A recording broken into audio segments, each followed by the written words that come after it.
We made our way down the long stairs from one floor to the next. A moaning and chattering of unknown dangers ahead of us. We were quickly set upon by creatures that the heroes had mentioned before. A gibbering mouther and the grotesque flesh warp called a grothlot. The fight was tense, as Lady Gilda was consumed by this mouther, but these heroes showed incredible mettle. As she escaped, Tulok's power hid her from sight. His power to spring the dead to animated life helps to turn the tide of battle.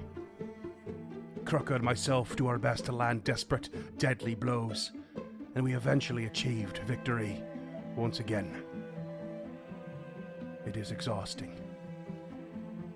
Confronted now with what could very well be an endless maze, we picked a direction and entered some sort of chamber of torture and imprisonment, and face a manic creature known as a Velstrak, and the rattling of rusted chains.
Hello there, creatures and denizens of the North.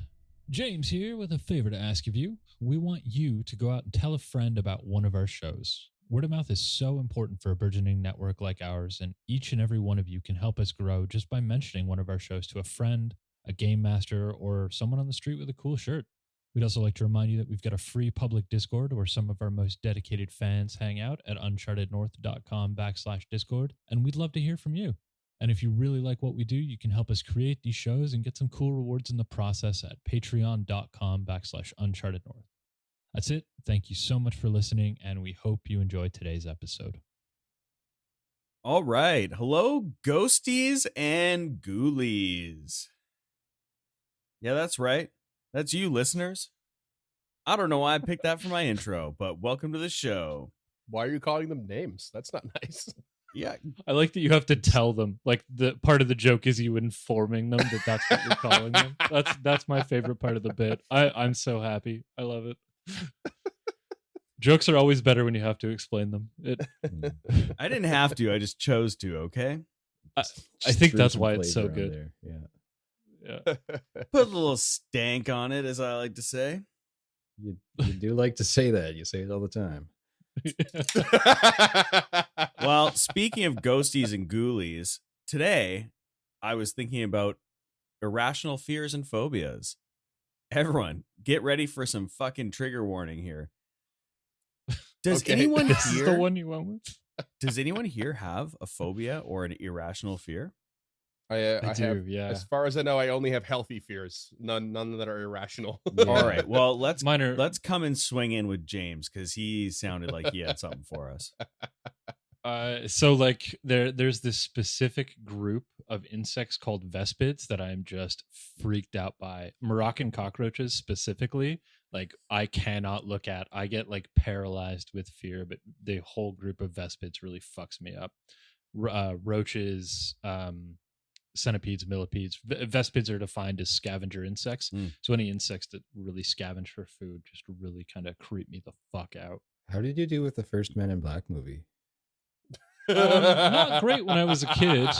And so the crazy part is I can actually like narrow down where the phobia came from. I still have nightmares about it. And it was this this movie, Tales from the Crypt Keeper. It was this live action one. Oh yeah. And these cockroaches kept coming, and this guy locked himself into a clean room, and they were in the sink, and then they were in the crackers, and then they got inside of him, and they broke out of his chest, and like I gotta stop. Like I'm fucking freaking out. What Just- about the epic. puppet? What about the puppet from Scary Stories that hosted it? The little cockroach. Freaky dude. Stories? Freak you out too? Freaky Stories. You know, that that's was the one. fine.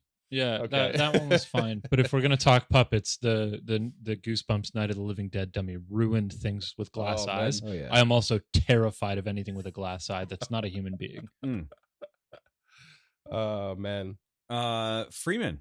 If I were to have one that was triggered by a similar thing, although it doesn't scare me in a film, I was incredibly terrified of the dinosaurs in the first Jurassic Park when I was a kid. Oh.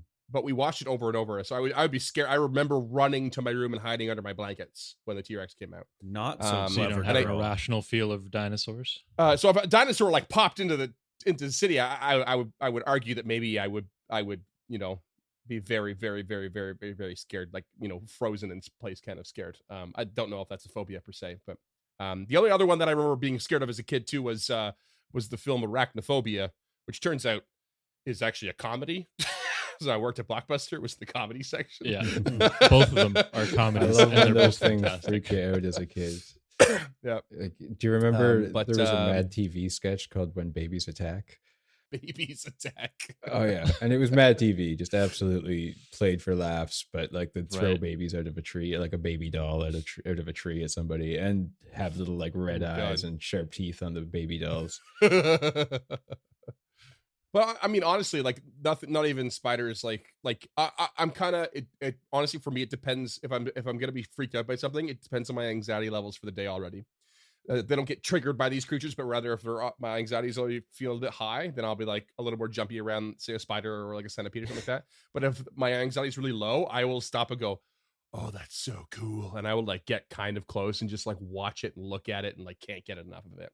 So, but yeah, no universal blanket irrational fears as far as I know. Not that I've encountered. I've had a really long day and I can't go for anything scary right now. Oh no, the dark. That's exactly what I need right now. Yeah. Dunk? Yeah, I don't think I have any irrational afraid of the dark? fears.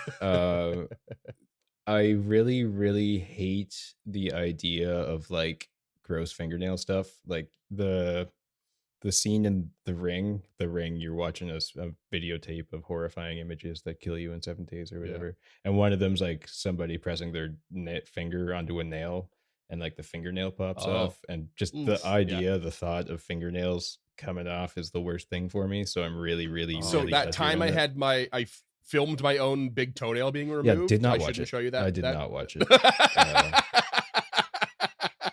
The doctor was like, "Are you That's sure?" so I was fucking like, gross. Yeah. Yeah, or when I ripped mine off at work, like last year. Oh, yep, lovely. Yep. Yep. So, yeah, thanks for bringing up the examples after I have shared my trauma. It's okay. You never saw it. You never saw it. No, it's true. I haven't really even experienced anything that gross. Maybe a fingernail of mine would pop off and be like, "Hey, that's great. I love it." Mm. But Oh, you I mean, won't. it's not that bad. Yeah. no, Well, the it is thought the of way it I just did it. grosses me out. I'm gonna do what I can to I avoid had to it. rip a toenail out with a pair of pliers once on a trail, and that was Was okay. it your toenail or were you torturing somebody? was and mine. like, No. It was like I stubbed my toe so hard it cracked the nail, and it Yeah. was Oh, yeah. affecting, and I still had like 15K left to walk that day, so I Gotta just take pulled care out of my it. multi-tool and took the nail off because I didn't have anything else to deal with it. okay, sweet. I'm I'm gonna just gonna wear. fall off anyway. So What a crazy one Duncan to have, because not all three of the rest of us have these like traumatizing toenail stories. Listeners, he looks sorry, Doug. unhappy. I'm going to be wearing oven mitts for the rest of my life. Okay. On my feet. That's his comfort zone. Yeah. That's your comfort place. What about you, Scoot? You got one? Yeah. Thalassophobia. Choleraphobia. I have two. The first, like, I technically only have one, but you reminded me of like childhood ones. And there was a Are You Afraid of the Dark episode called Tales of the Dead Man's Float, and in which they yeah. found a hidden swimming pool in their like high school or elementary school or whatever. and there was a creature under the water they couldn't see until they splashed some sort of chemical on it, but it would pull them under. And so when I was younger, it never dissuaded me because I'm a big water guy. I love swimming. But anytime I was like in open water, middle of a lake, anything like that, it would just play in my head. And I just like could feel the hand reaching towards my leg to bring me down. But in real life, my actual thing that I am scared of is being flipped over while in a porta potty. And Okay. I respect that. yeah. I mean, yeah, that's a healthy fear.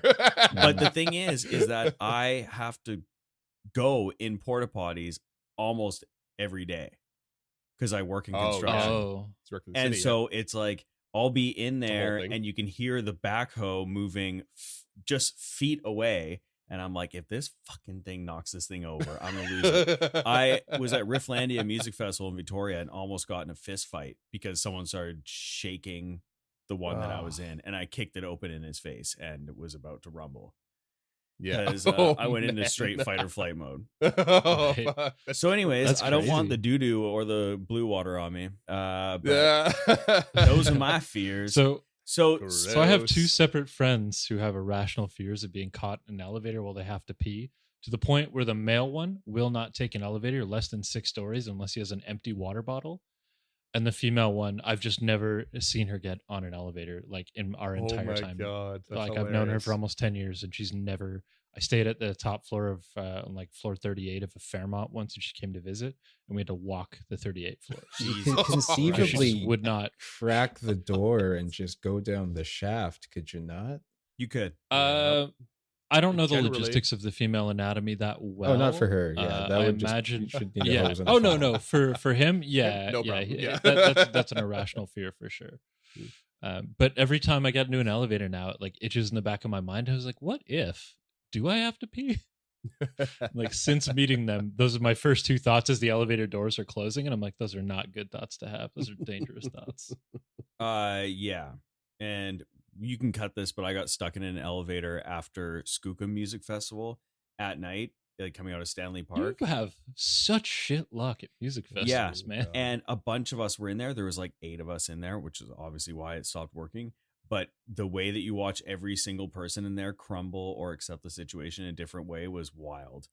But anyways, well, speaking of things that are scary as shit, And accepting the situation. and accepting the situation and things we cannot change, here's this blue chain guy.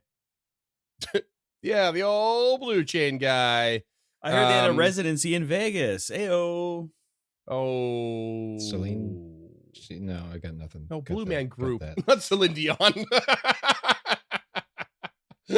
What was I just watching where that came up? It was tough. Oh, was it? Okay, that's exactly what it was. The fucking show that I write for. Yeah. That's what it was. Nailed it. Oh, thanks, Scott. All right. Well, yeah, this thing is growling at you. If everyone remembers, perhaps this blueskin chain draped. Yes, you're right. It is a Velstrak, like you discovered before, not that long ago, in fact. And all of the chains around this room are shaken, and it's growling at you. Gilda's the only one who stepped into the room so far. This one looks much more feral, as I said, as opposed to the other one, which seemed to be like filled with like a malaise, laziness, resignation. And this one is like ready for you almost, and aggressive, like a rabid dog. What do you do? Back out slowly and shut the door. Hey, tried and true. Is that what you do? Well, Gilda doesn't make that decision considering she's in the front of the line, but she's going to hold the defend action and just make eye contact with this creature. Like what are you gonna do? Kind of eye contact, not like aggressive, but like what have I stumbled into? Do? Okay. Like somebody who accidentally opened the door of the OK Corral during the fight. Like just what did I just walk into? Okay. All right, we're gonna go into a loose initiative here. I want everyone to make a decision of something they do. Lady And Gilda's for gonna the lock them into listeners- place here. For the listeners, Lady Gilda is 5 feet into the room. Krucka is immediately behind on the other side of the door. Then Carmen, then me outside of the hallway, back in the circular Yeah, room. Krucka and Carmen are like in a hallway. They're like, shoulder to shoulder in a small hallway. We're stacked up tight, and Lady Gilda is out front. Lady Gilda locks her place into defense. Krucka would like motion backwards to try to make some space in case she did need to retreat, kind of like push back at Carmen. Okay. Do you want an ish? So, nope, not yet. Oh. Well, if Krucka pushes back on Carmen, Carmen will tap back on Tulok, and he will take a 5-foot step back, and Carmen will take a 5-foot step back. Okay. And Krucka does as well. Lady Gilda is prepared, and this thing makes another step forward, but at an angle, getting it more on a level, straight line with Lady Gilda. It just takes one step forward, just continues to growl as the chains in the room continue to rattle. But that's all it does.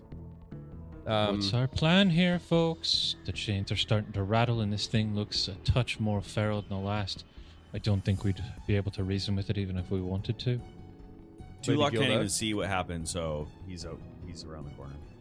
That's why she said it out loud. Lady Gilda, where's your focus as you're like saying this to them? And is it like you straight on this creature, no matter what? Yeah, And, like she's over your shoulder? like a wild, like you ever encounter a bear, just like immense eye contact, shield up, trying to make herself look big, but with Okay. her striking hand, she's feeling behind her for the door frame, so she knows exactly where to step. Like making sure her back, her step back won't interfere with the doorway or anything like that.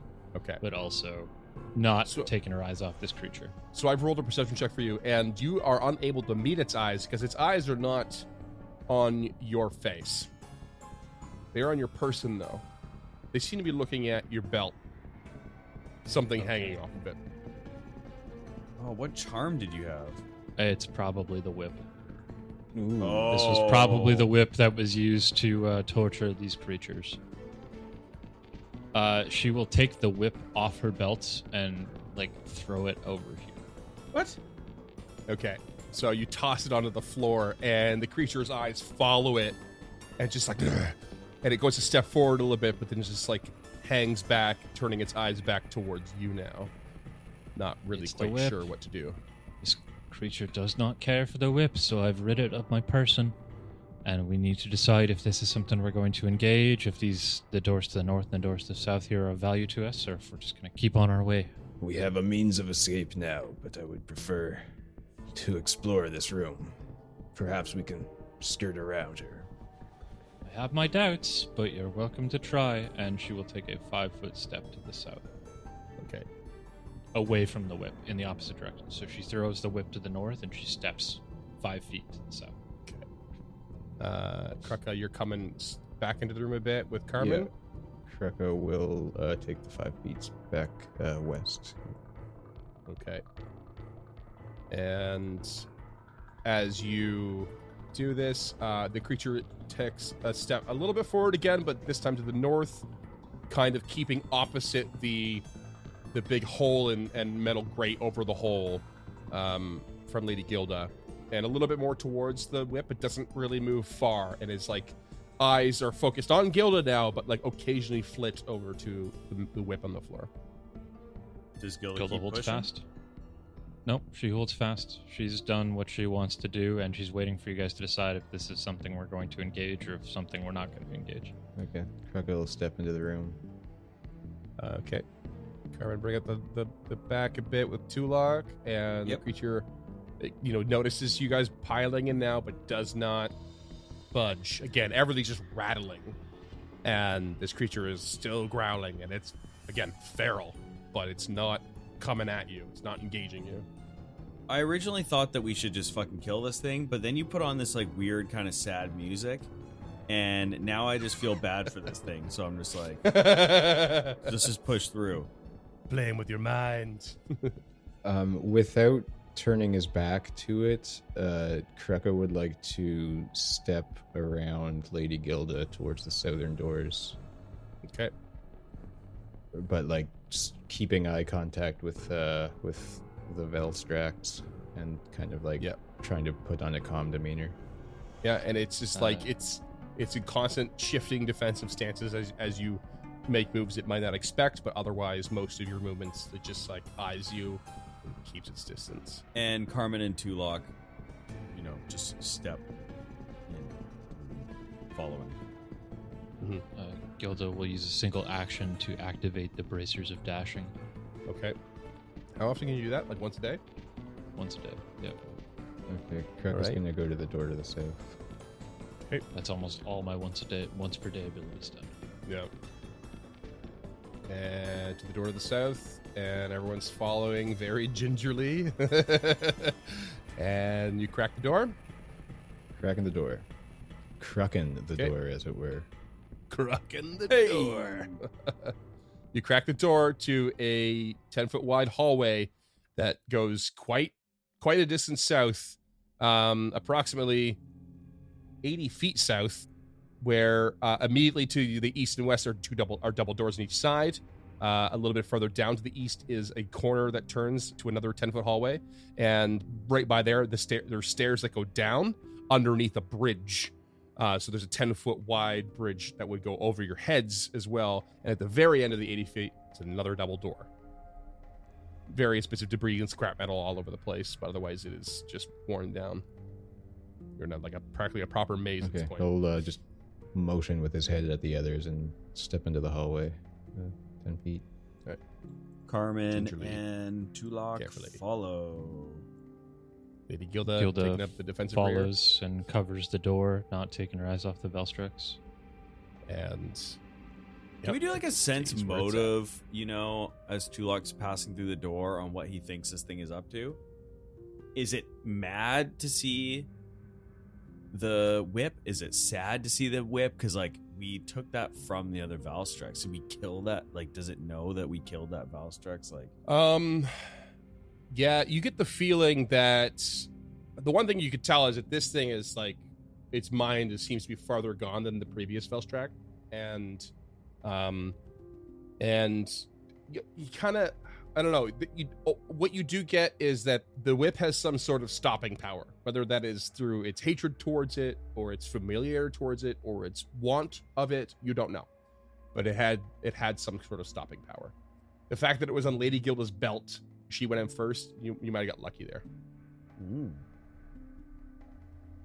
All right, well, Tulok continues into the hallway and is waiting for Lady Gilda to follow. Okay. She will follow and close the door behind her. Nice. Defeated that trap. Add up the XP, baby. Level 7, here we come! That's 50 XP to everyone but Scoot, who gets 5. I'm a pacifist. Well, isn't Lady Gilda a pacifist? She probably would have objected to attacking the thing if it wasn't trying to attack us. She would have objected to straight up That's- murdering it. She would have been fine attacking it. But murdering is the best part. Well, she didn't, though. There are certain, there are rules. It's a sentient creature. It's clearly been tortured or locked down here for ages for whatever reason. So there's no need to engage it. The only reason we engaged the last one is because Tulok surprise attacked it. Mm-hmm. Remember we talked about the weird dichotomy of your beliefs, it's an evil creature, but you also respected its weird method of seeking perfection. This one you might think differently of, because it's like a rabid dog, or a rabies ridden creature. It's probably no longer seeking that. No, and that's why she was ready for that. It was pretty clear by its motions, by the fact that it didn't immediately talk to us, by the arrested change. Its whole demeanor says that it's not necessarily feral, but of a diminished capacity. Mm-hmm. So the fact that nobody else, that's why she let everybody else lead. She didn't want to make the call to attack this creature because of the dichotomy there in beliefs, but nobody else wanted to either. So she just followed behind. Let's pick a door before my buff goes away. Crockett just didn't Perhaps want to we- get beat the fuck up again because he had just come back from the brink of death. So How long does that buff last? The braces dashing. 1 minute. Oof, you're tight. That's a tight window. I activated them because I expected it to go for the whip, and Gilda was not going to be having that while her allies were in the way. Yeah. Tulok listens to the western door Nothing. Tulok makes eye contact with his companions, nods, and cracks the western door. You crack the western door to another, not quite even octagonal room. There are lanterns that hang from the ceiling, shine bright circles of light over 3 stone tables topped with metal slabs. A single lightweight chain dangles near each table. The remnants of a dead Morlock lies on one slab at the far end on the western side. Dried splatters of blood cover the walls, floor, and ceiling pretty much all over the place. This Morlock is missing one arm, or both arms and legs, actually. It's just a torso and head. Tulok and Carmen, for that matter, avoid notice and enter the room. Okay. So now, more in the main space as opposed to the hallway, Tulok would like to search. Yeah. He is going to be searching for any sense as to what's going on in here, and would also like to detect magic. And Carmen is going to look for any sort of trapdoors or anything else that he might think is weird. Okay. Yeah, so, I mean, aside from the bloodstains and whatnot, this room is, like, quite barren.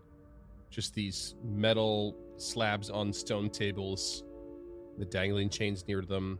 Carmen goes up to one table to sort of take a look and you know, kind of sees the chain, you know, looks like it can be pulled down and is attached to some sort of mechanism. But otherwise, the room looks quite bare. Any magic?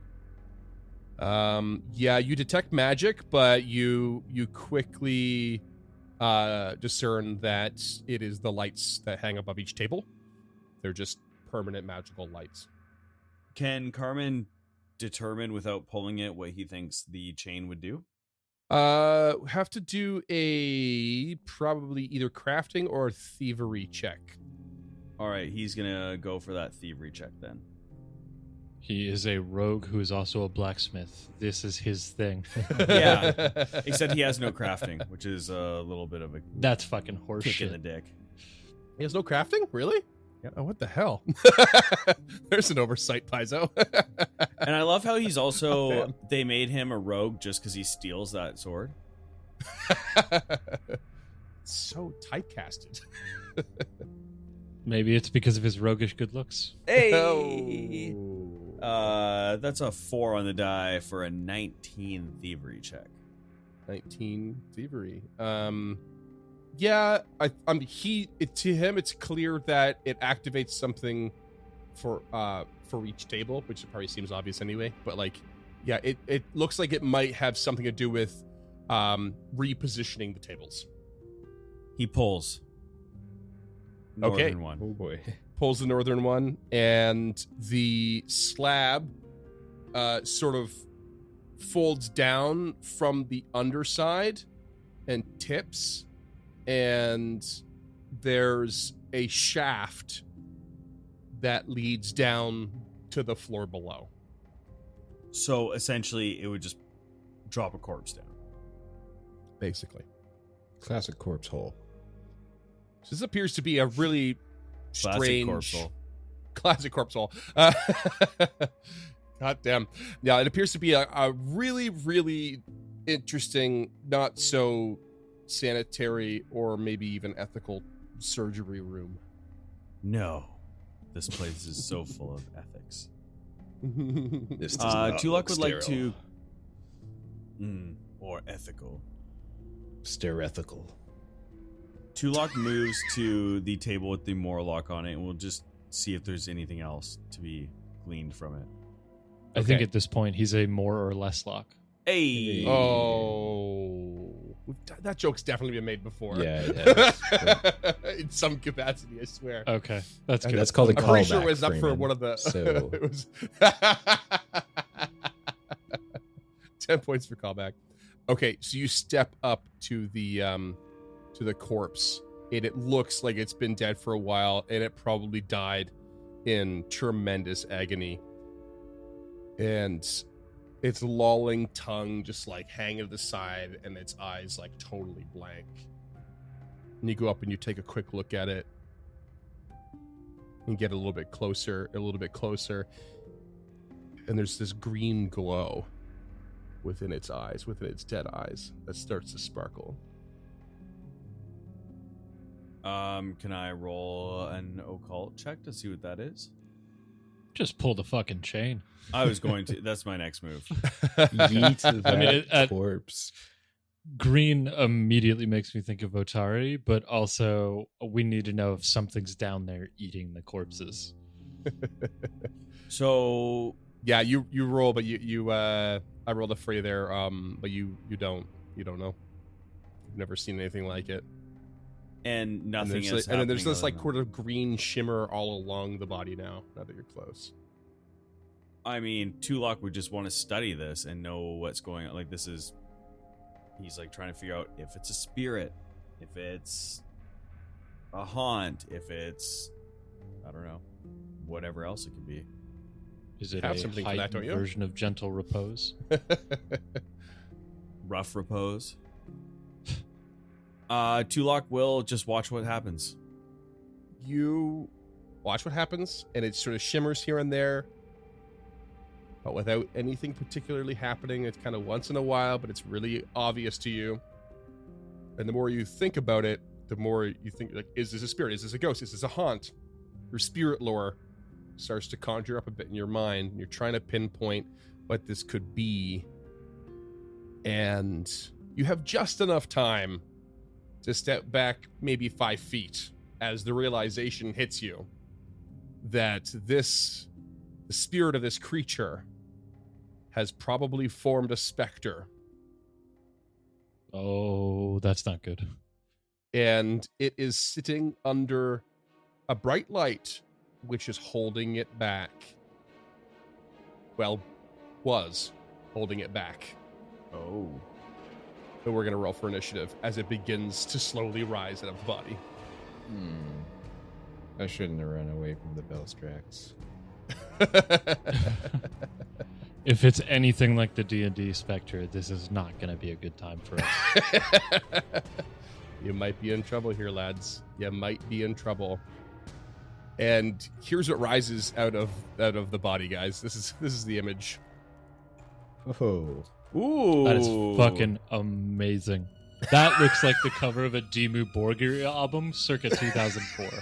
Yeah, that's fucking Like, that metal is as so fuck. metal. This is one of my favorite artworks. This, like, just rib and spine, like, torso with this, it's like a skeleton but with a hood and like almost like cape over the shoulders, but doesn't go down the back, and it just rises, and there's just this steam and smoke, this spectral smoke emanating out of it, and underneath there's no legs, just this like this dangling tattered skirt, and it just floats into the air. It's And fucking hardcore. I love it. it's so good. Listeners, ask on Discord to see the artwork if you can't find it yourselves, because it's so cool. Yeah. Let's get some initiative. Who wants to go first? Okay, Carmen got a 32. Holy crap. I want to know what I can roll with, because I was avoiding notice as I came into the room, but clearly... You can roll with Spirit lore. spirit lore if you want.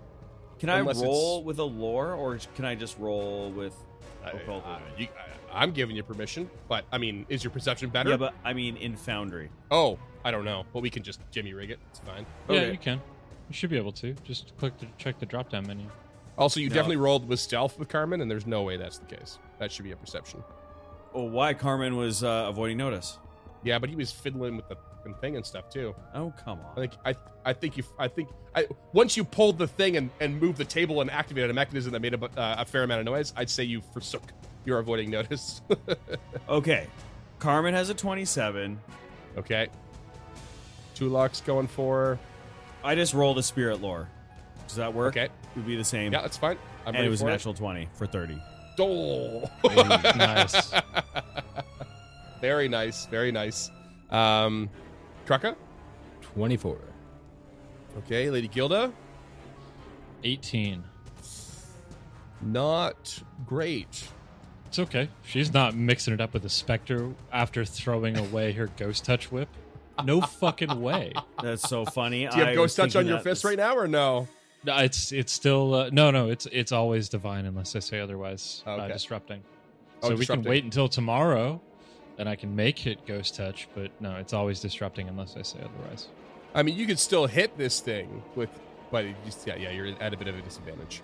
Yeah, there's no reason for her to engage this thing right now when she could just fucking get the whip and then they can engage. Okay. Well, beginning the combat, it's gonna be Carmen at the top. No, it'll be Tulok at the top. Tulok at the top? Oh, right. Tulok at the top. I got you. Tulok at the top. More like top lock. Oh, get out. I've been drinking, listeners. All right. Tulok will pull the lantern of empty light out Oh, snap. and will activate it for a once per day effect, Okay. where I direct the lantern's light upon a single incorporeal undead creature within 60 feet to siphon away some of its essence, dealing 4d6 positive damage to the creature. As a Well, aren't you basic, presumptuous? basic will save. Basic will save. Okay. I rolled a fat 29. Okay, wow, you blew that out of the water. So it was a 20 DC, so you're going to take half damage. Yep. 8. Okay. Half damage. This is positive damage, you said? Okay. Yes. Gotcha. As he just shines this eerie light upon this piece of shit. And you can see it just react like, "Jaw!" Like it was not happy about that sort of damage. You don't think it took extra damage, but you definitely have overcome the defenses of this creature with that hit. All right, that's a pull and a activate. Is there anything else? Is it a one action activate? It says activate 2. Okay, so that's your turn. Carmen is up. Okay, Carmen. Quick side note, sorry. Could you see Carmen's name in the... Don't forget Carmen has the cooperative blade. So if there's any extra effects, you can check in the inventory. Oh, yeah, I did forget. It's like that. +1 striking a longsword. And it could give you a cool bonus to aid attempts, essentially. So is a +1 longsword counts as a magic weapon then, correct? Yes, it does, yeah. Oh, I'm sorry. I forgot something. Because, God, I'm bad at this, apparently. At the end of your turn, Tulok, I need you to roll a will save. 26. You are good from the frightful presence of this creature, and you are immune for 1 minute. Oh wait, 26. That's a success. Oh no, you're still frightened 1, but you're immune for 1 minute. Carmen is just gonna stride forward and is just gonna fucking strike out of this thing. Okay, Long sword, let's go. long sword. 25 to hit. 25 will hit.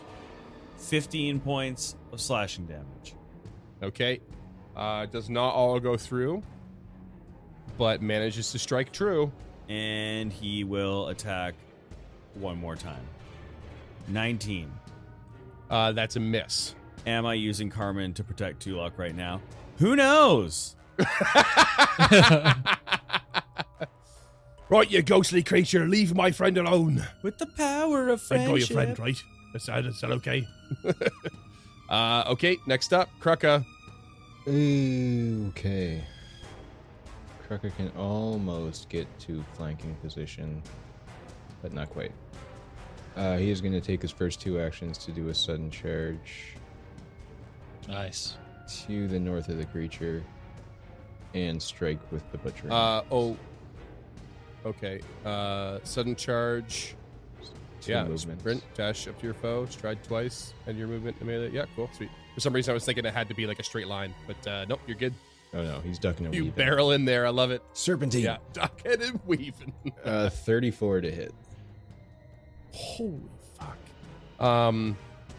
That's a crit. Yeah, let's That is go, it. It's ghosts Krucka. like Nice. fire. 22 damage. Oh, it's all slashing. Yeah, I'm not enraged.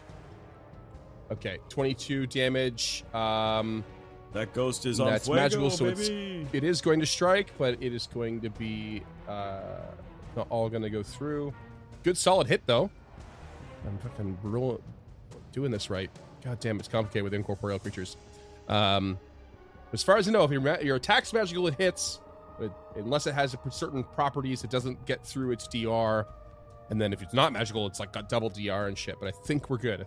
But that's a good hit. That's a really good hit. Okay. Nice. Sudden charge. Nice. Anything else? Third action, he's going to step to the southeast. Oh, okay. That one's a tough one. You actually can't step around a corner of an object or like a wall. Okay. So you can't Then he's 5-foot step that way, but you can just stride around. It's just a technicality. But yeah. Yep. Cool. That's you. That's me.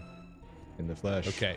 This creature is like, it's out, it's ready, but it's also, you can see that it's kind of staggering underneath the light, and then it kind of jerks as you flash it with this positive energy, and then slash, and so it is going to fly out of the light to the other side of the room, Well, shit.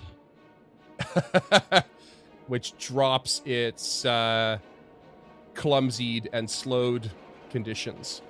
But that's all it can do this round, Lady Gilda. It's now quite a bit closer to you.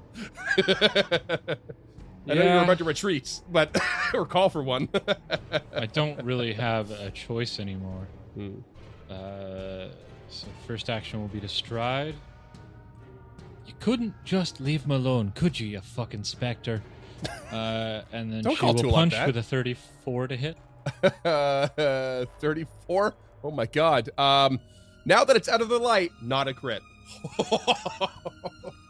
Okay, that is 11 points of bludgeoning Okay. and 5 points of positive. Okay, so it's not going to take all the bludgeoning, but it will take all of the positive. Hold on. What type of light does it have to be in to take this? So it's got an ability called Sunlight Powerlessness. And in particular for this room, the bright light of those lanterns over these beds was affecting it. Okay. But it's like But very particular to this room and that magic. Okay, so like the bright light from her magical wayfinder compass wouldn't work. Yeah. Not happening. No, not something that would not normally affect it. It's like specifically written to the adventure that the lights in this room do. Okay. So they're a different kind of Tulok, light. you got any sunlight spells in that cantrip bag of yours? And with her final action, she will lay on hands. Final action: lay on hands. Yeah, so that is a fortitude save from you. Fort save, not my best one. Is it undead? 29. It is undead. Yeah, okay, so that is... Rolled pretty good there. yeah, that's a success. Is it a half damage dealie? No, it's not. So you still take 1d6 positive damage, Okay. but you're not... you don't have a -2 status penalty for AC. Okay. That's if that 5 works, it's great. points. Yeah. So that's 5 points of Positive? positive energy, yeah. Okay, cool. 5 points positive, done. That's your turn. Tulok, you're up. You guys are doing good so far, but now that it's another light, you don't know what it's got. So, All right. Careful It times. is funny that you mentioned that, James, but I don't have any sunlight spells, but I do have a Disrupt Undead. So I'm going to give that a little shot. Oh, I haven't seen that in a while. Yeah, well, I've never used it before, so Have you let's not? fucking go. Oh, that was No, that's an old Arthur. Arthur bag. Yeah. Or not, Raphael. Yeah. And Arthur. Yeah. And Arthur, yeah. Okay, so this is going to be 1d4 positive damage plus my spellcasting ability modifier, which that's just basically I have a +4 because I'm a charisma-based caster. That's that, right? Sorry, I was half listening. +4. Nothing. I Okay, you was got just it? talking through something in my brain. So that's going to be 7 positive damage, and you have to roll a basic fortitude save. Fortitude, okay. Not so great this time. 19. You fail. Fail. Oh, no, what happened? You are enfeebled enfeebled. Okay. for one that's round. actually- Enfeebled 1. Yeah. Enfeebled one. Yeah. For one round. Okay. Cool. I mean, hey, You guys are doing some damage to this thing. Okay. Disrupt Undead. Anything else? And then Tulok is going to recall knowledge on this thing. Okay. Actually, I am going to. Okay. I'm gonna give you a +2 circumstance bonus from this because your spirit lore gave you the chance to like realize last minute it's a specter. Okay. So I don't want to roll over the roll I gave you, but I want to roll over like your initiative reaction to what you just realized this was. Okay. So what do you want? And it's going to be a to- religion check, by the way, Am I or a still spirit, or a frightened? spirit lore check. See, end of this turn? Yeah, Frightened. end of this turn. Oh yeah, shit. God damn. It's, end of anyone's turn. That you have to roll the will save, and then it basically means at the beginning of your turn or the end of your turn it comes back.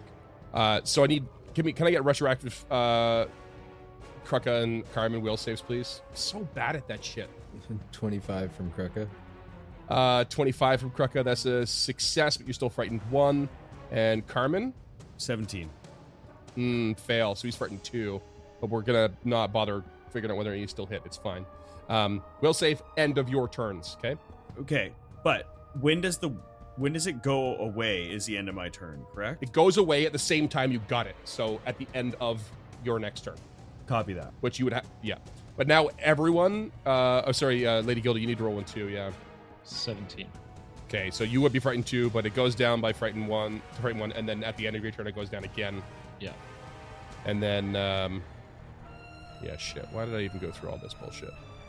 Would a 33 have hit then? Yes. Okay, so I'm good. My turn doesn't matter. Frightened, And nobody's frightened, within 15 feet frightened. of me, so my aura doesn't have any effect. So we're good. Yeah. We're clear. God, auras are cool, but man, they're a pain in my ass. I don't know why I can't get my head around them. Kraka's yours is gonna fall off already, and Carmen's will have gone down by 1. Okay, so everything is worked out. What am I rolling with for this recall knowledge and the +2? Can I roll occultism? Religion. You can roll religion, or you can roll an appropriate lore. Okay. So I am going to roll spirit lore. Bookbinding lore. That is a 28, and you said +2. So that's going to be a 30. Nice. Hot damn. Yep, that's a success. It's nearly a critical success, but no dice. What do you want to know? I give you 2 pieces of information. We can go with defenses or weaknesses and or weaknesses, or like passive abilities. What it's like, what hostile shticks are. Weaknesses. Yep. There are none, so pick something else. All right, just tell me some shit. You want defenses, do you? Yeah. Yeah. So defenses, it resists all 5, so all damage 5, and except for force, ghost touch, and positive damage, which will break through. And anything that's not magical will have double resistance, so it'll be 10. So far, most of your hits have been reduced by 5, and it is immune to the things you would expect for undead: death effects, disease, paralyzed, poison, precision, because it's incorporeal and unconscious. Booyah. Okay, that's Tulok's turn. Okay. Tulok's turn. Done. Carmen. Okay, Carmen will stride past Tulok, brandishing his longsword in hand, and strike out with flanking. And that's a 31 to hit. That hits. Oh, damn. Nice. You are ripping shit up here. 13 points of damage. 13 points of damage, which is actually going to be 8. And he will strike out again with the longsword. Fuck it, he's going all in. 24 to hit. That's a meat to beat with its Nice. fright or with its enfeebled condition. 22 points of damage. Oh, I'm sorry. For some reason, okay, no, sorry, that's a miss. Sorry, it's a miss. For some reason, I had frightened on my own specter. Oh. 24 admits it's flat-footed. Against his flat-footed. Yeah, no, you hit. Fuck. Damn it. Yeah. Oh, what a roller coaster. Wait, hold on. No, stop there. Yeah, never mind. Yeah. I was to say, it only has a fly speed. Can you be flat-footed when flying? But I think you can. It's fine. Semantics. 22 points of damage. Eat it all. Except for Holy 5. jeez. I knew. Oh, this is the worst. This is the worst idea ever to give you fucking card. Oh my god. What the hell? Yeah. Okay. Krucka. Okay. Oh Next time god. we rest, Carmen Why? mysteriously disappears as we sleep. Yeah, he's just gonna take the sword and leave.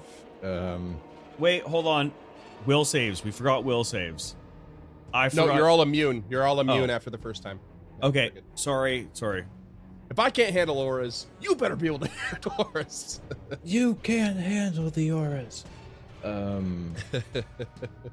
Actually, before he goes a swinging, he'd like to take a gander at that lamp hanging over the table. Is that like rigidly? No, it's like a floating magical light Oh, that you okay. can't manipulate. Okay. Yeah, I know where you're going with that, but yeah. Well, in that I case, love the idea, but he will stop being so intellectual and sudden. Actually, you know what? Let me just double check. You know what? Hold on. No, backtrack. It says lanterns are hanging from the ceiling. So I'm gonna say it's magical light in a lantern that's hanging. So, yeah. So You could cut the lantern off. could he climb onto the table and grab the Mhm. lantern? And actually, is it like a concentrated beam of light coming out of it, or is it an emanation? It's like direct down onto the table, Okay, so he'd like to point it at the ghost. really intensely. Oh, Yeah. like an interrogation scene? Oh Yeah. my god. Where Just are right in they? his eyes. Who does number 2 work for? Okay. Okay. So you hop up on the table, and you grab the light, and you turn it towards the specter. Yes. Okay. Tell so me about this- Bond, Spectre. This is basically going to create a 5-foot direct light line, and yeah, you turn it on the creature, and it just like cowers against it as the sunlight powerlessness hits it again, and it becomes clumsy too and slowed too. Oh my god, what the fuck just happened? Yes. So Oh, what's that? man. One action to climb on the table and one action to shine the light. Basically, one action to just move and get on the table. One action, silent. You still have one more action if Okay, you want. so seeing how ugly that thing is, he will fly into a rage. Okay, flies into a rage. It is the Spectre's turn, which is now just like just being blown away by this, and it is going to try to escape that light now, and it is going to fly over towards right by Tuvok, I'll use my back attack of towards the other table. opportunity. Yeah, baby. Oh god, okay. I can't believe this. That is a 17 to hit, so that's That's a probably miss. enough. Yeah. But it gets out of the It's a light. 2 on the die. But it only had one fucking move because of this shit. Is it still enfeebled? No, it's not, because it was slowed too from that light. And so, Lady Gilda, you're up. Oh my sweet lord. We could all delay and let Krucka move the light again. What is the range on Disrupt Undead there, Scoot? I want to say 60, but I don't know 'cause it's not one of my spells. Where is the bag of isms? Well, regardless, her first action, she's going to stride. And then she's within 5 feet anyway, don't worry about it. With her last 2 actions, she will reach up to the butterfly hunter's brooch on her collar. Give us strength, Isefna, and she will utter a little prayer to the fallen Menhimes and cast Disrupt Undead. Okay. Quick point of order. Not a butterfly, not a Sephna. That's it's a bow how and it's... arrow, and it's Gosra. A Sefna Menhimes? Oh, sorry. Oh, I think you were saying like a Sephna, like it was one of the gods. Sorry. No, that's the god is a Rastal. Oh, it's a Rastal. Okay, thank you. Anyway, it's not a butterfly though. Okay.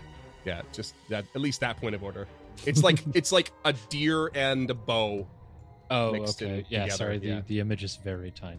Yeah. But anyway, she cast Disrupt Undead from the brooch. Nice. I was thinking Desna when you said a Sephna. There we go. Yeah, a Disrupt Sefna Undead. Menhimes. Oh god. I God. looked it up in the pronunciation guide before I said it. Yeah. Very good. Very good. So that is a basic fortitude save. Okay, but it's an automatic 1d6 positive damage plus your spellcasting modifier, which I don't think you... Do you have one? You must have one. Maybe you have one? You don't have spell casting per se, so I don't think it counts. I think it's just a straight 1d6. Yeah, I don't. That's fine by me. Yeah. So that is 6 max damage for positive. Amazing. But again, it is still a basic fortitude save. Okay. Yep. Which is against the enfeebled again. So roll that. Yeah, 19. I don't know what my DC is, but I'm sure It'd 19 be your class is a critical DC. fail. Well, it's not a critical fail, I can tell you that, so you're fine. Okay. Your class DC is on the main screen, and it is 22, so it's a regular fail. Nothing. Critically failure. Okay. All right. Tulak. I can't believe what's happening here.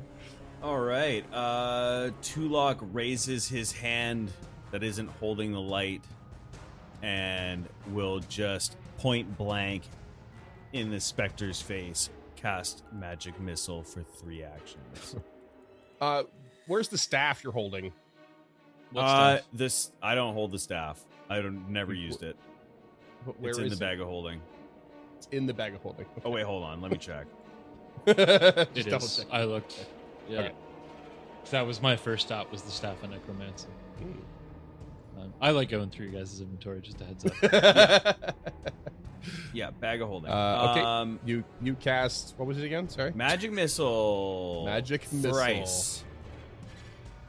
For a combined total of 14 force damage, which I believe all Wablam. goes through. Wablam, destroyed. Gilda pats herself down as the specter disapparates and just. Did it hurt anyone? Did it get a strike off? Is anybody injured at all? I No, don't think it hit anyone. That was a leisurely breeze. I cannot tell you how disappointed I am with how much you destroyed this creature. Oh my god. Duncan gets So a just hero to be point clear- for sure. Yeah. Like, Good job, yeah. John. what the shit? Hey. With the light, oh my god. So that was a man. flawless victory. You don't even want to know what this creature could pull off when it attacks. I have a pretty good idea based on what I've seen in other systems. Man. but- Okay. Whew. And it was about to do it to Lady Gilda. Did you guys cover Oh, Spectres on man. Encounter This sister podcast on the Uncharted North Network? know We if we've haven't. covered Not one yet. No. No, All right. We've done race. If you subscribe to our and- Patreon for $10 a month, friends, you can choose a creature. Yeah, for us to maybe cover, you want to and know we what will the fuck cover this thing Spectre. can do other than Yeah. embarrass Freeman. Oh, that's not an embarrassment for me. That's a kudos to you guys, because you guys ripped that apart. Yay, That was team. insane. I had limited options. Yeah, the The room it kind of set you burn- up for success at the start there, but you worked it. You worked that. I mean, Duncan, you worked that room. That was Duncan's working the room. I was pretty happy with that one. So yeah. good. Yeah. Can tell my kids. That's about twice this. now you've raged and not used it in the last couple episodes. But I love it. Impotent rage. We Just call get all that pissed one. off. Yeah.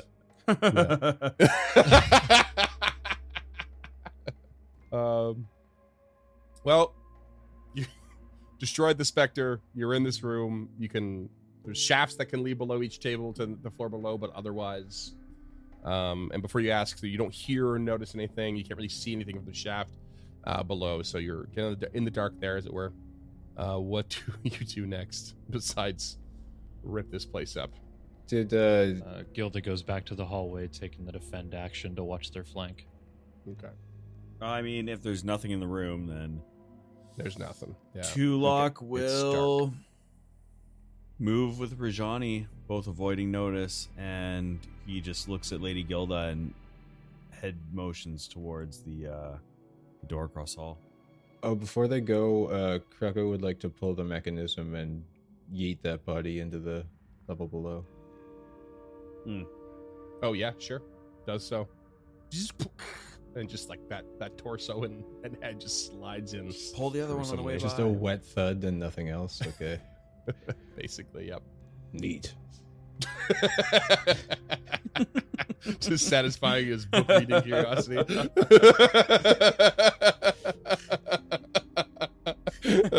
I don't know if you said neat or meat, but they both work. Yeah, I'm happy with either. the best kind of art is up to the audience to decide. No, we've established you need to explain your jokes. It was Even if they get cut. M as in Mancy. Got it. 100% clear.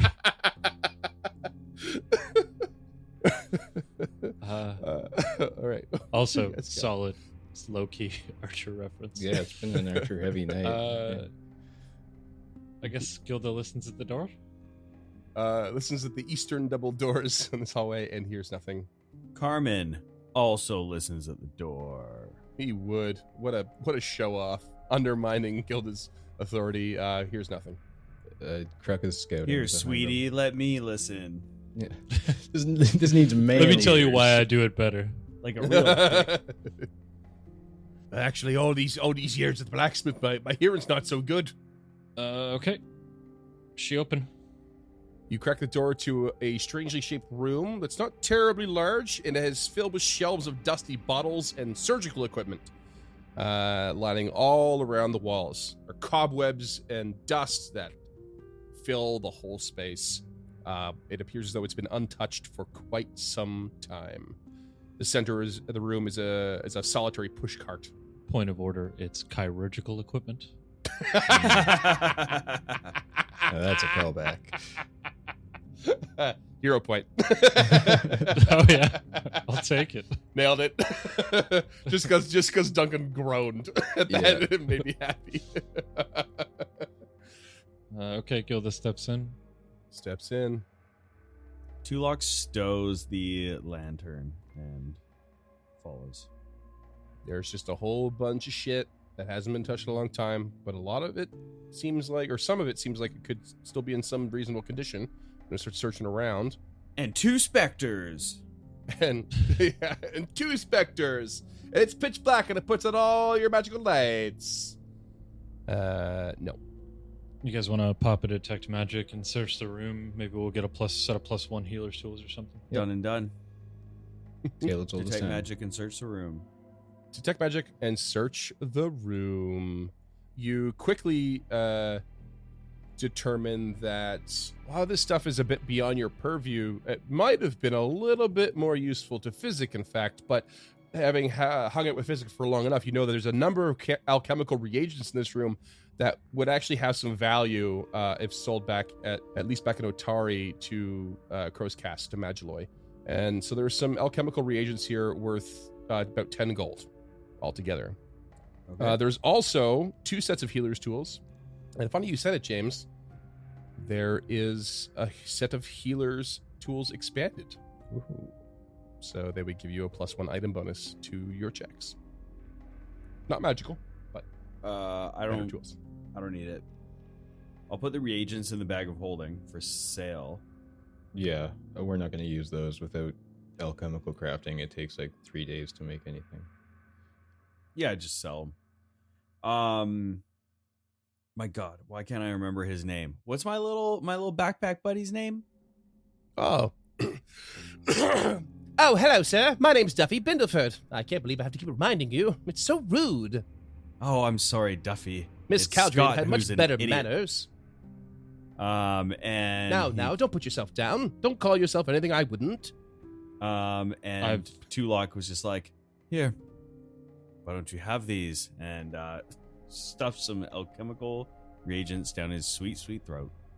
Oh, wow. Oh, it's so rumbly in my tumbly. Have you ever had pop rocks? Pop rocks? Oh, never mind. Something I experimented with in the past. Delicious. Yum, yum, yum. I like that he's talking about it like the first time he tried LSD. Microdose. Gilda will take the expanded healer's tools and swap out them for her regular healer's tools. So there's now 3 sets of healer's tools. Nice. And healer's tools are worth a little bit of money to spend. Yeah, Tulok sell is as well if you need to. So. sliding those in the bag of holding. Sweet. And as you're searching around, Carmen actually finds a little something that fell behind one of the shelves, and it's a key. It's an unusual key that has a round shaft that's tipped with several teeth of varying length. Oh. That's not unusual. That's just what a key looks like. I'm sorry, that's just the description they gave me. Who would like Paizo's that? In clearly inventory? never studied That one's- locksmithing. This That- key that looks one's like a me. key. You guys remember like the first Resident Evil? Yeah. It's like, here, Jill, take this lockpick. You, the master of unlocking, will put it to good use. Who wants the key in their inventory? That's a me thing to do manually.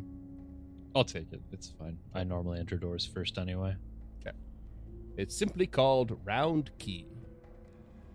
It's under Yeah, treasure. this is just for what some a reason. key looks like. It says unusual key has a round shaft. I guess it's like a more old school key as opposed to I don't know why they did this, because like it's a modern key would be flat, but like you would expect most keys in this sort of scenario to be round shafted. So whatever. Yep. And the varying teeth are what move the Right. tumblers. So unless Right. they're not tumbler locks, or they're all keys or single tumbler locks in this world, then this is for like a multi-tumbler lock. There's no reason Well, to several. Perhaps teeth of you'll come varying across a length. door, and I genuinely don't know off the top of my head. Perhaps you come across a door with a round keyhole. You have come across a So, potion of wet we'll water. see. Yeah. All right, and that is that room. It actually looks like a reasonably safe room, if a bit stale, but yeah, I like the shape. It's kind of trapezoidal, and it makes me happy for whatever reason. it's pretty all right. All right, nerds. More of a rhombus All right. guy, I can tell. Yeah. Tulok. Tulok and Carmen move south, avoiding notice. Kruk is following, scouting. Gilda is defending, making all of the noise. And they All end of up the at noise. a fork in the road. Yes, the old fork of the road. So you have the hallway turning to the east, and stairs heading further down south. Only just a small way. Actually, they dip down to the bottom about a good 20 feet. So there's this bridge above your head, and then to the east, you can see it goes out to another long room that leads north and south, and you would be on top of the bridge that would lead over that area, which is about 20 feet above the floor below it. Which I'm pretty sure is I've described that correctly. Yes, I have. Which makes me question the 80 feet of the circular room from last episode. I just feel like it should be deeper, but we'll get into that later. I mean, 80 feet's pretty deep, but it's still only 20 feet of floor. A standard floor is 10 feet, 12 with masonry, Yeah. and then I guess given some high ceilings variance, is like yeah. 12 feet. A lot of the ceilings, I think, in this are about 15 feet, unless they're cavernous, which is like 20 or more. So maybe this particular floor is just has more height to it than the average, much more. Yeah, and the average We'll human roll with around it. this time would have only been like 5'6", 5'7". So I wonder how many listeners looked up when you said the height of a standard roof or ceiling. Yeah. Shout out in the Discord listeners. How I- many I of you saw looked Duncan like look a up. bunch of idiots Someone like me? someone just Yeah. looked up and went, "Oh wait, I'm on a bus." It doesn't count here. I'm outside. Okay. Oh my god, I'm in Carmen- traffic. Sorry, it's the last thing you ever heard. Okay. Carmen will move to the east. Okay. And Tulok will follow. Moving to the Oh. east, you can see this really rather large north to south like hallway. You're again there's kind of like balconies on each side that are about 5 feet wide. But below it just stretches way down to the south. Like we're talking, you can see the left, there's a singular door up some stairs, and from that door to all the way at the bottom is like 150 feet. It's really long. this reminds me of the hallway that wrestlers come out of. Like, and his name is John Cena. Yeah. So it's it's big. It's very big, and you're at the top of this bridge. You can cross over, and it veers to your left, which is north. You look down south. You can see there's the end of the hallway. It opens up to something really large, and you can see it like almost it drops off again. And there is another hallway. If you stay on the western side of this balcony, there's another hallway that loops around to the west. And at the end of the lower part of this really long hallway, you can see there are several statues. Some of them look pretty fine and elaborate, but a lot of them actually look very badly damaged. Even from this distance, you can tell they've been ripped apart and crumbled and fallen over and shit. Tulok pushes past Carmen and is just kind of staring in amazement at this rather grand and large hallway. And he will continue moving east. You cross the bridge and head to the eastern hallway that loops north, and it loops again to the east. Again, just some random debris kicking around the hallways, some metal scraps and stuff here and there, chains and Tulok rubble. will avoid notice and step forth. Loops to the east and then to the north again, and then it stops. And there is a single door. You guys are taking one hell of a route. I love this level. It's so good. Oh my god. Yeah, I don't know where the hell we're going now. Crazy. I've got us this is kind something of on a else. little bit of a fucking wild goose chase here, just sneaking around like a couple of slippery little salamanders. I am really busting my ass to write notes that make sense, and it is not going well. Sorry, listeners. This one's labyrinthine. Yeah, Big if you time. guys don't know where we are, neither do we. You know what? If you're confused as to where you are, just imagine like you're putting yourselves in the shoes of the heroes. And Tulok opens the door. You're now part of the game. You open the door to a room with a countertop that wraps around the north and northeastern wall that bears a few cracked serving dishes, a dusty and shattered display case that features only grime and broken glass a bit to the south as well. Otherwise, it appears to be quite bare and barren. Tulok steps in and will search the room. Walking around, searching the room. Same with Carmen. And you're searching along, and by the display case at the south, you notice that there are words carved into its wooden sides that say, "They are watching you." Ominous. When you say carved in, do you mean like with a Swiss Army knife or like it's engraved? No, like someone carved it in crudely. Okay. I love the idea that this display case just shipped with that like imprinted in the side. Yeah. Yeah. Tulok will detect magic beside the case. Okay. He detects magic by the case. Does not detect anything. But as you're looking around these words, you see a little hidden hinge. Tulok will open the hinge. And it opens to a secret hallway behind the case. The whole case just kind of shifts and moves. Tulok turns to his companions and says, "I've found something here. Perhaps we should inspect it. Maybe there will be a teleportation circle or something of use." Lady Gilda, Just for clarity, too, this room was not a dead end. There is a door to the east as well for listeners. perhaps you should go first. Very generous of you. And they move south. They move south. They head through this 5-foot wide hallway that zigzags south and west a couple of times. And as they do, they eventually find themselves find an opening to a 15 by 20 foot room that is littered with bones and dismembered limbs that scatter throughout this whole area in a very irregular way. In fact, you see a bunch along the hallway as well, but not nearly as many as you see in this room. Get yourselves in a little... How close are you guys sticking, like, back, right behind each other. I know it's hard to navigate through Foundry, but you're right on each other's heels. Yeah. Can I do a nature check to discern if these bones are humanoid or not? Do you do it before or after you enter the room? Because you're already in it. I guess after. Yeah. Okay. You step into the room, Lady Gilda, with your allies on your heels, and as soon as you do, without being able to avoid it at all, you manage to click in a little tile on the floor, and you hear a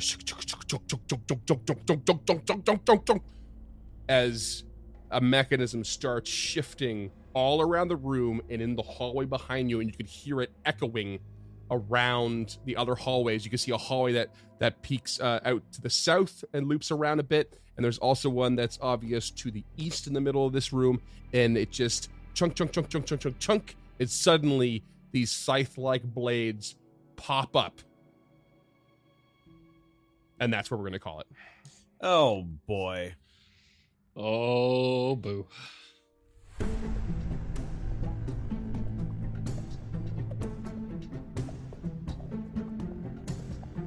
Stemming the Tide is an actual play podcast of the Adventure Path Abomination Vaults and is produced by the Uncharted North Network. Stemming the Tide uses trademarks and/or copyrights owned by Paizo Inc., used under Paizo's community use policy. We are expressly prohibited from charging you to use or access this content. Stemming the Tide is not published, endorsed, or specifically approved by Paizo.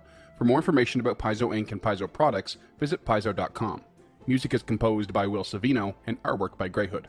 Stemming the Tide is recorded remotely using Foundry Virtual Tabletop. If you wish to connect with us or support this project and projects to come, we can be found at unchartednorth.ca, patreon.com/unchartednorth, and on all major social media platforms. Links to all credits can be found in the episode description and our website. Thanks for tuning in.